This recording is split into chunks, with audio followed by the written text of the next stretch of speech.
Hello, hello, hello. I am live again for the second time this week. I went live on Monday, I believe. I don't know. I just have so much to talk about. Again, this is not going to be a long one because I do have other stuff to do. But I did want to hop on for a little bit and talk about what's on my mind. So I did promise rape culture and voting last time that I was on, so I'm going to talk about that first. Um, okay, let's talk about rape culture. I think it's very interesting when people throw that out. A lot of feminists throw that out. Let's look at what the definition of culture is because I think that's important. So, culture definition. I'm going to read it right now. Okay, so it's the customs, arts, social institutions, and achievements of a popular nation, people, or other social group. It also means to maintain in conditions suitable for growth. So I'm talking about the customs of a people group, and it talks about the collective. So it's synonyms for culture are civilization, society, way of life, and lifestyle. So let's focus on the synonyms: civilization, society, way of life, and lifestyle. I do not think that we live in a rape culture because if we lived in a rape culture, it would be one seen as acceptable by people because it's a part of the culture. It's just what goes on. There would not be like outcry, I guess. It would be the norm, I guess is what I'm saying. Like if we lived in rape culture, as a lot of people are saying, almost every single person will have, oh, such a good point, thank you. Almost every single person would have experienced rape at some point because it's rape culture. Like we live in American culture. So what does that mean? It means that we have hamburgers and we have hot dogs, we have fast food restaurants, we have, I don't know, we have consumer products, we have a lot of companies. That's kind of like American culture. And so if you throw rape into that, then it's almost like saying like everyone will have experienced rape. Like it's no big deal.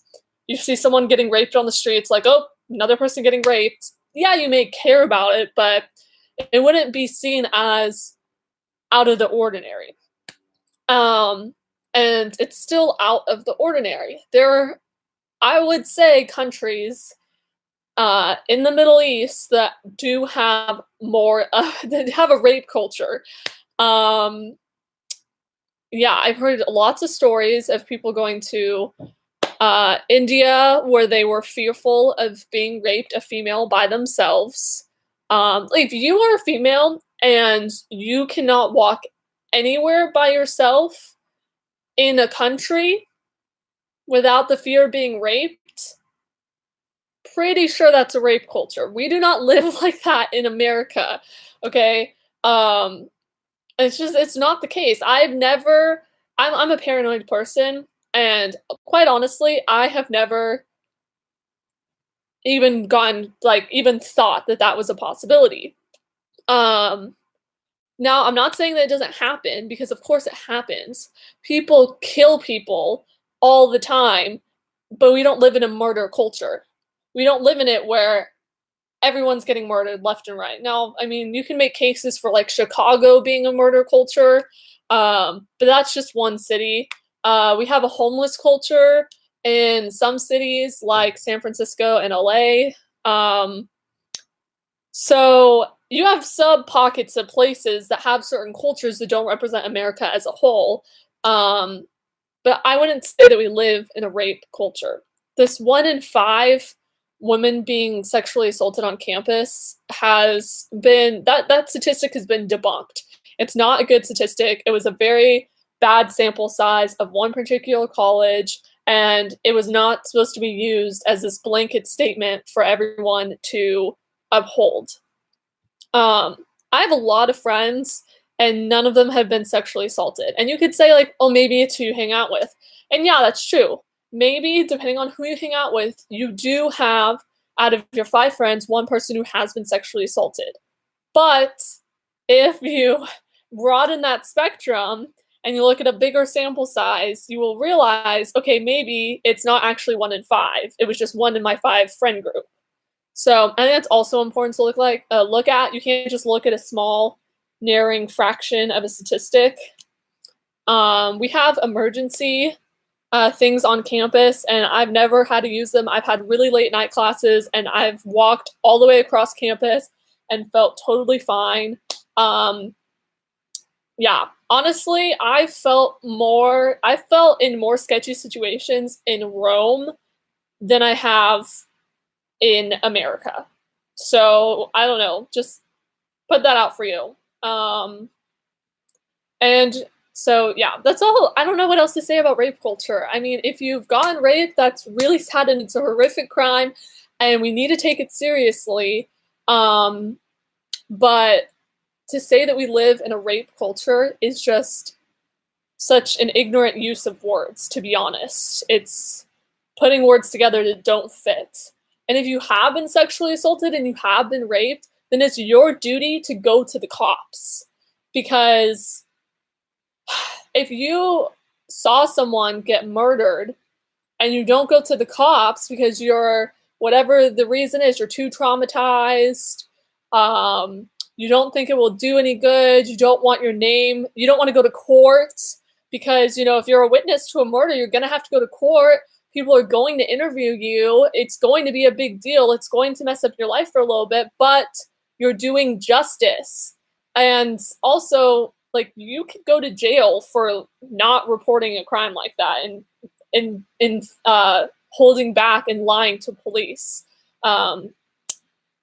when they're trying to do their investigation. So that's just one thing. Like, if you get raped or sexually assaulted, collect all the freaking evidence as humanly possible and report them as soon as possible.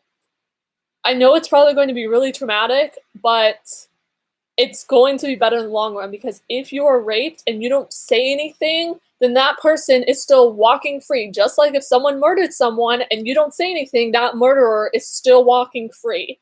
And you're going to have to live with that. You're going to have to live with the trauma of being raped and then the trauma of not doing anything about it. And it's going to be hard. It's going to be hard whether you do something about it or not. Like, the psychology that goes into being violated in that way is insane. So I just don't understand why you would sit back and not say something. And I know that you lie to yourself and you blame yourself, and there's a whole psyche that goes into when people either get stolen from or they get violated in the way that rape violates you. Like, I understand that there is a human psyche that gets disbarred, but your friends would be doing you an injustice if they do not report the crime and help you. And you need to go seek help, like psychology, like psychologists, therapists. Like, you should go seek help, but at the same time, you should report it, because if you're not reporting it, then you are compliant. And I don't really think there's an excuse to not report it, because you're literally victimizing other people. And if they rape other people, you are a part of that. Just like if someone murders other people, if you don't speak out and say something, then you are also a part of that. So that's kind of all I have to say about rape culture. I think people make a really big deal out of it when, I mean, it is a big deal. Like, being raped is terrible, and people should be encouraged to collect evidence and go to the cops right away and do all the DNA testing and stuff that they have to do. And it should be taken seriously by the cops. But then you also shouldn't lie about it. So many people, I feel like the term rape is being so misconstrued. If you have regret the next day, that's not rape. In the moment when you're being raped, and you either have two choices when you're being raped. You either flight, meaning you retreat into yourself and you just get through the situation and you block it out and you get through it, or two, you fight as heck. And so you will psychologically know, unless you are drugged and unconscious, you will psychologically know what is happening to you in those moments. So the next topic that I'm going to discuss is, oh, hi, Stacey. Hello. Voting. Voting is such a fun topic. There's been so many discussion about voting lately, both from Democrats and Republicans. It's actually quite entertaining to watch. Some people are like, oh, the voting age should be raised to 25. And then some people are like, oh, the voting age should be lowered to 16. And it's like, I don't think any one of those are good. I really don't think we can change the voting age, nor should we, because we've set this precedent of 18, and it's just going to cause an uproar if we change it either direction. And I honestly don't think that we should. Do I wish that people were informed when they voted? Yes. But changing it based off of age, I don't think is really going to do anything.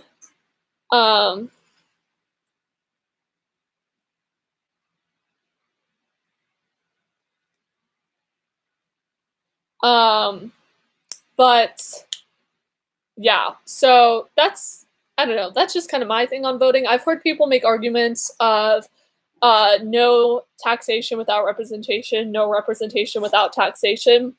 That I can kind of get a little bit more down with. It's like, yeah, if you're not paying taxes, then like, do you really have the right to vote on taxes?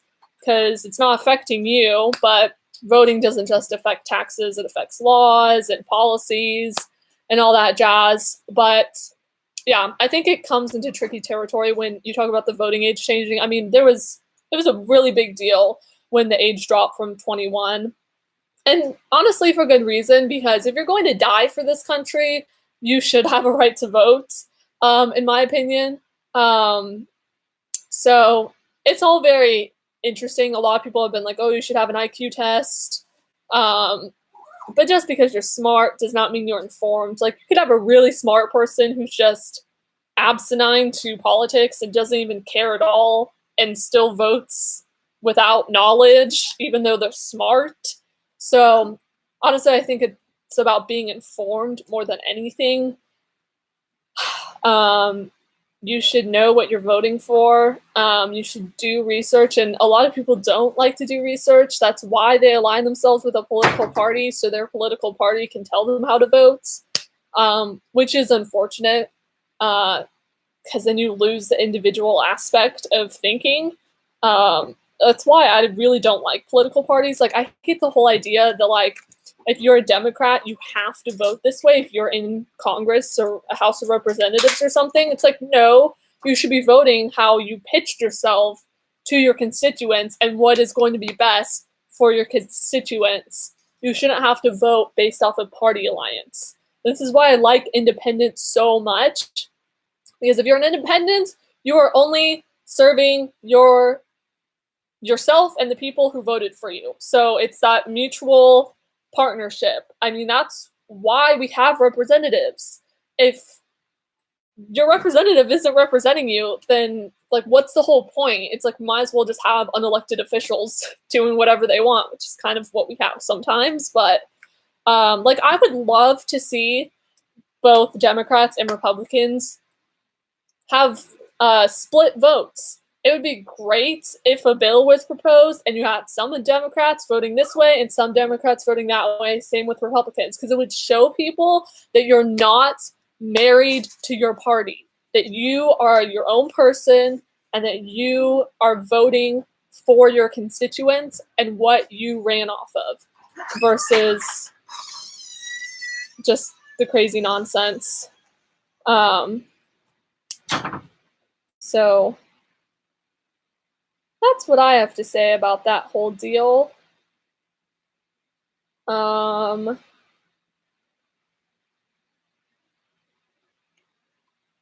So yeah, that's basically it for today. I'll just leave on one. This is much easier said than done. Yeah, because a lot of politicians are in bed with money with other companies, with corporations, and those corporations tell them how to vote. I mean, I career politicians are the worst. It's always hilarious when you see when you see a politician go into office with this amount of money and then come out with this much. It's like, how did you make that much money? Like, what? Are you just taking campaign funding and just like funding your vacation and your houses? Because that's what it looks like. It's just so shady. I mean, term limits should be common sense. Yeah, I think there should be Senate term limits. I don't think that there is. I don't think that there's term limits for Congress positions, at least not that I know of, because Bernie Sanders has been like a senator forever. And that's just insane. You should not be able to do that. I mean, if you want to switch to a different state and you want to switch to a different type of government position, like, fine, whatever, you do you, but you shouldn't be able to. I don't know, maybe Bernie Sanders did switch states, but that's also sketchy. Like, oh gosh, I hate career politicians. Bernie Sanders in Senate years. Bernie Sanders years in Senate. 77, wait, no, that's his age. How many years has he been? I don't know how many years he didn't. He didn't what? Talking about Bernie. Electoral history of Bernie. Since the 80s? Yeah, see, that's just sketchy. Bernie Sanders.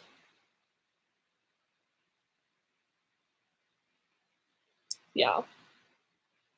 It's funny, he keeps switching from independent to Democrat, which is hilarious. It's like, make up your mind. Which one are you going to be? Of Vermont? Yeah, how many years has he been a senator of Vermont?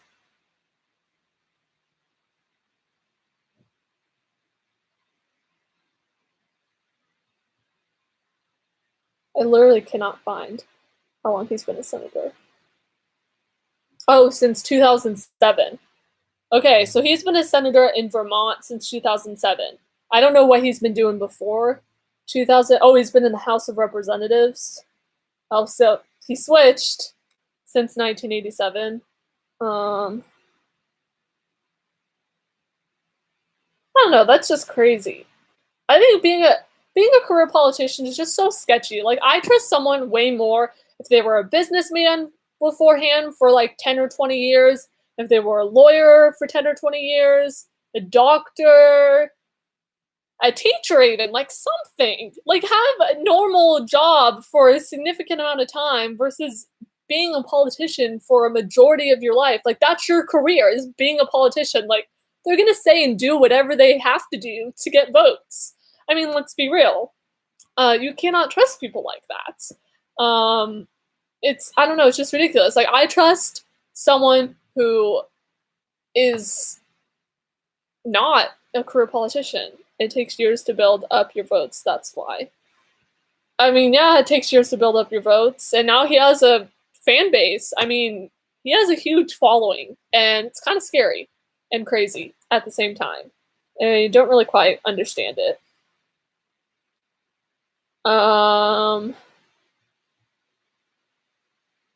So that's what I gotta say about politicians.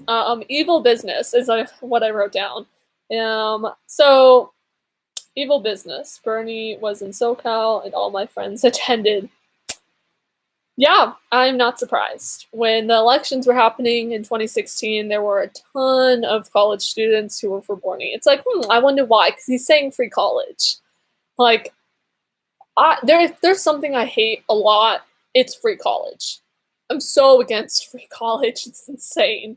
Like, no, college should not be free, because then you just make it so useless. I don't even think we should be handing out government grants. I think scholarships are amazing, and if someone wants to privately fund your college, then that's great. Scholarships should be encouraged, and from companies too. Like, I think it would be ingenious if companies like recruited high school students to then pay for their college, and so they could like start working with that company while going to school and learning that job. Like, that's what college should be.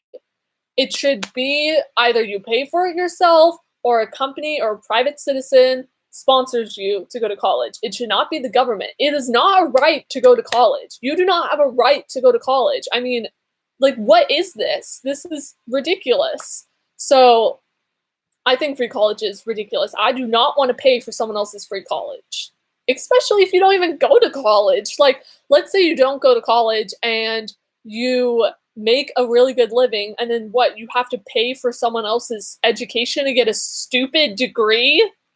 I got my psych degree from CSUN, and it's pointless. Yeah. There should be a cap on how many BAs are given out. Yeah. Yes. Colleges are a business, mind you. They'll make up any major to get money. Trust me. They'll just make up crap and make up classes and just do all that random nonsense. College should be one, if you want to just learn and you have the money and you want to just learn, go to college. Totally fine. Or if it's a useful job that needs a degree, you don't need a degree for so many jobs. I have a major and I don't need to be here. Like, I would not be going to college if my parents couldn't pay for it. Like, let's just be real. If my parents, one, didn't push education, two, I had nothing better to do, like, meaning I didn't have any prospects, and then three, it wasn't like socially, like, you have to go to college, and I don't know what four was going to be, but like, I don't know. I don't feel bad for people that complain about being 30 to 50 grand in debt when they graduate, because it's like, you chose that. If I thought that I could not afford college, or my parents couldn't, or my grandparents, like, if you can't afford college, you should not be going. And I hate how society has made it to where you have to. Like, there's some jobs where if I want to get the job when I graduate, like, it's a good thing that I went to college, because you need a BA. Like, you need a BA to do crap, like, stupid jobs now that don't require a bachelor's degree. It's ridiculous. College should be for STEM majors. Yes, it should be for STEM majors. You should be going to college because you have to learn that stuff, like doctors, and I mean, lawyers, you kind of need college as well. Doctors, lawyers, math, engineering, architecture, things that you have to learn the things in college so you can do the job. That's what colleges should be. All this liberal arts nonsense. I mean, you should also go to school to be a teacher. I hate these one-stop shop colleges. Like, the college I go to is basically a one-stop shop for, like, almost every major, and it's ridiculous because you're not actually specialized in anything, and you don't need half of the majors that we have here. I work as a recruiter for a well-known company, and many HR reps have degrees in things like gender, women's studies, or dance, LOL. Yeah, I'm not surprised. I mean, good for them for learning the thing that they want to learn, but you also just made yourself in debt. Like, you can go on the internet to learn that stuff. You can go to the library and buy books. I mean, let's be real. Like, my degree in film is going to be useless. It's totally pointless. I know, like, even going into school, I was like, I could just learn all of this on my own. But there's nothing else that I want to major in, and you have to have a BA to get so many jobs. So it's honestly ridiculous. College is a business now. I mean, let's just say it for what it is. It's ridiculous. Like, so many people ask me, like, oh, why aren't you majoring in psychology, or why aren't you majoring in marketing and all this stuff? It's like, because I can read about that on my own time. Like, I've read tons of stuff about psychology, and, you know, I'm really into political science right now, and I can do that all on my own. I do not need a college major for that. You really don't. So, yeah, evil businesses, college is one. I mean, so many of my, I can't even speak. So many film majors make good money once you become a producer. Your first years will only make, oh, that's interesting to know. So maybe I should become a producer. Is that what you're saying? Yeah, I mean, I don't want to say film majors are completely useless. They're just, you don't need them to be in the film industry. They can be helpful and they make you connections, but you don't need it. If you're talented, you're talented. Like, school cannot make you talented. It can teach you the things to help foster your talents, but it can't just make you talented. You either have talent or you don't. I mean, Be aware of the Weinsteins in Hollywood. Yeah, I don't want to work in Hollywood, which is super ironic with me getting a film degree. I hate the film industry. If I work in Hollywood, it will be the most ironic thing ever. So yeah, I mean, it's not like I don't want to use my film degree. I just don't want to use it in a traditional sense. At least I don't feel like I will. I'm too unique for that. I don't know. So other evil businesses, homelessness. I mean, homelessness is a business. If you look at where money goes, a lot goes into homelessness, yet we still have a homeless problem. Ergo, it's a business. San Francisco is a mess. Like, if you're making money off of people's misery, then you're gonna keep making them miserable. You're not gonna want to fix their problem. I mean, because if you fix their problem, then you don't have money anymore. Your job disappears. If your job is to oversee the homeless community and organization and whatever you want to call it, then why would you fix the problem? Because as soon as you fix the problem, you have no more job. Your job is gone. So it's ironic when we like create stuff like this. Another good example is Planned Parenthood. I mean, why would they want to get rid of abortions? Why would they want to empower women to have children? Because as soon as they empower women to have children, they're useless. Planned Parenthood does not help you when you're pregnant. It helps you when you want to kill your baby.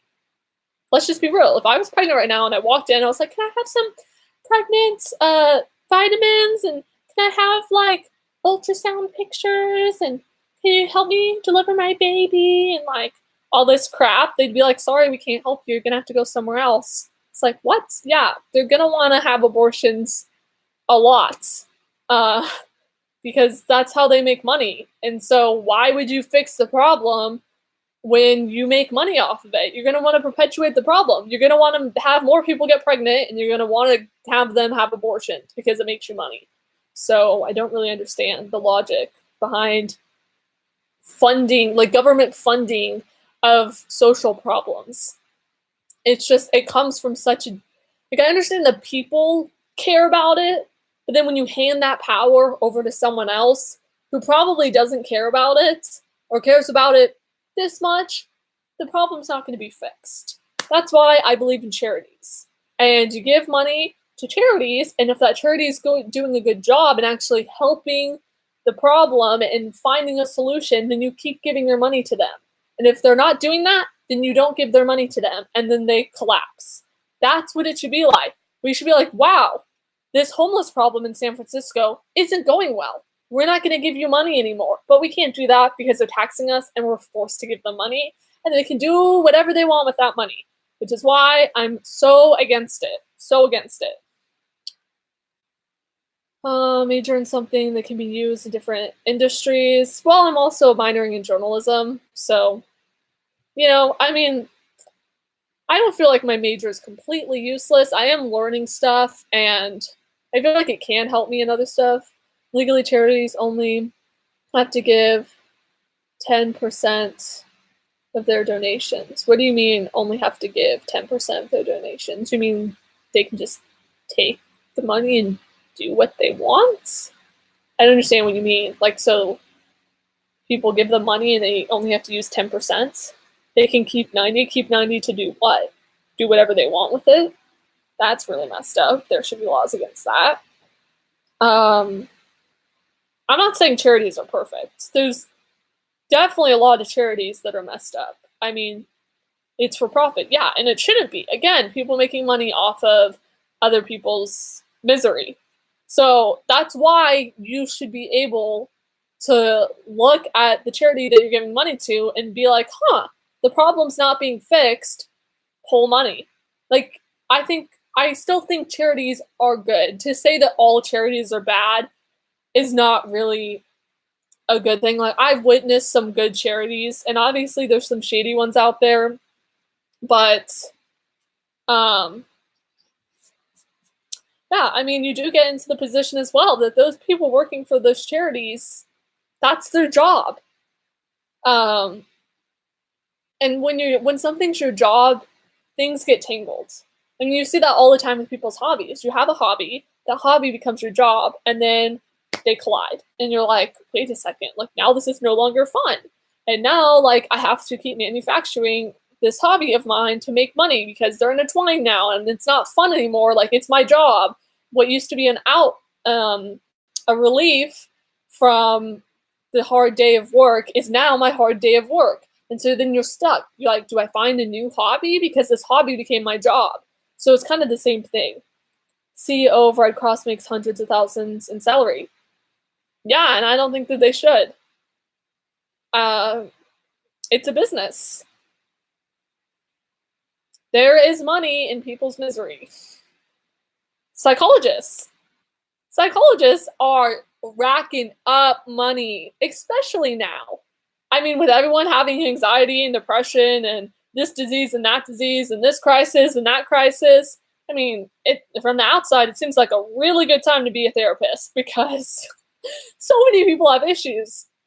And therapists cost so much money. They're like $100 per session. I've done a couple therapy, but it's been covered by my insurance that my parents have. But I like refuse to pay out of pocket because it's ridiculously expensive. I mean, it's a lot of money. So yeah, everything's a business. Nothing's for free. I think that's the moral of this conversation is, people are going to make a business out of things. Yeah, I mean, I don't know. What's another good example? Fast food restaurants. I mean, it comes out that, fast food's not necessarily that good for you. So they have healthy items like salads and, this. And they show, oh, this is low calorie. They're going to do whatever it takes to get you to keep buying from them. It's just the reality. I mean, this is what's going to happen with every company. You're going to do what it takes to keep making money. And so a lot of people sell their souls and lose their integrity. And they go to mob mentality and they cater to the mob of people telling them what to do because they want to make money. I don't think that's right, but that's what happens most of the time. And you see it so many times now with companies coming out with political ads, trying to push for something. And I think people usually have good intentions, but things get really cloudy when money gets involved. Because if you do one thing and you see that it racks up a lot of dough, you're like, why would I not keep doing that? So, yeah, evil businesses exist, but to categorize all businesses as evil, I don't think it's necessarily right. There's a lot of good businesses out there doing good things, and yeah. Are you saying money is bad? Money is the root of all evil. Yeah, I guess I am saying money is bad. Money is necessary, but I don't know. Money can make you do really sketchy stuff. Why do you think people sell drugs? Why do you think human trafficking is like at an all-time high right now? It's because people do a lot of sketchy stuff for money. So is money in and of itself bad? No, but it can enact evil, if that makes sense. Like it can come out of the shadows. Crime represents 1% of money. Well, what do you mean, like fraud? I think people are driven. Money buys a house. No, I mean like money is necessary for society. We need it for society. But it's not going to make you happy. I think a lot of people think, oh, if I get this much money, I'll be happy. And that's not true. And I'm not saying money is bad in a concept. I'm saying money, like if someone's a bad person and they're given a lot of money, it's exemplified. It takes evil and bad people out of the shadows. And it drives people to do sketchy stuff. I mean, a lot of sketchy stuff is driven by money. People get divorced over money. Not saying that divorce is necessarily sketchy, but like money drives people. I mean, we get up every day. Well, I mean, I don't have a job right now, but people get up every day to work to make money because you have to in society. It literally drives people to do the things that they do and decide the things that they decide and act the way they act. I disagree. Money buys you stuff and allows you to help others. Yeah, I'm kind of a pessimist in that way. I think money is a necessary, it's a means to an end. it can help, it can do a lot of good things. I'm not saying that like money in the hands of good people does good. Money in the hands of bad people does bad. That's what I'm trying to say. Is it enacts the badness to be shown more. Because if a bad person has money, they're going to do more bad. And if a bad person wants money, they're going to do bad to get the money. Yes, and most people are good people. That is true. So, money in the hands of people who care about things are going to use their money for good. But money can also cause a lot of problems. So, I think that, yeah, I don't think that we necessarily disagree. I just think I'm pointing out the negative side of money more because I do see the negative side. So, yeah, I just don't think money is everything. I think you can do good without money. You can sacrifice your time, and time is money, and money is time. So, yeah, I don't know. That's kind of what I have to say. We just discussed the Trump re-election. Not today. That's a whole topic for another day. I'll write that down though. So that will be a topic for another day. But I've discussed the 3 topics I want to discuss. I talked about voting, rape culture, and evil business. So I will write down Trump re-election, which will be interesting to say the least. So yeah, I'm honestly very curious to see how it's going to go. So yeah, that is all for today, folks. Have a good Wednesday, and I will catch you on the flip side. Who will win Democratic Party? Oh gosh, I have no idea. Your guess is as good as mine with the Democratic primary. I'll discuss some of the candidates before, but honestly, I don't even know all the candidates because I feel like every day there's a new candidate coming out, and it's just crazy. I feel like there's going to be like 20 people up on the platform unless people drop out before they have the primary debates. So it's going to be interesting. I think there's a lot of candidates that have a chance. I think some candidates might surprise us. So I think predicting right now will be hard. I think predicting a year from now will be a lot easier. So that's what I gotta say about it.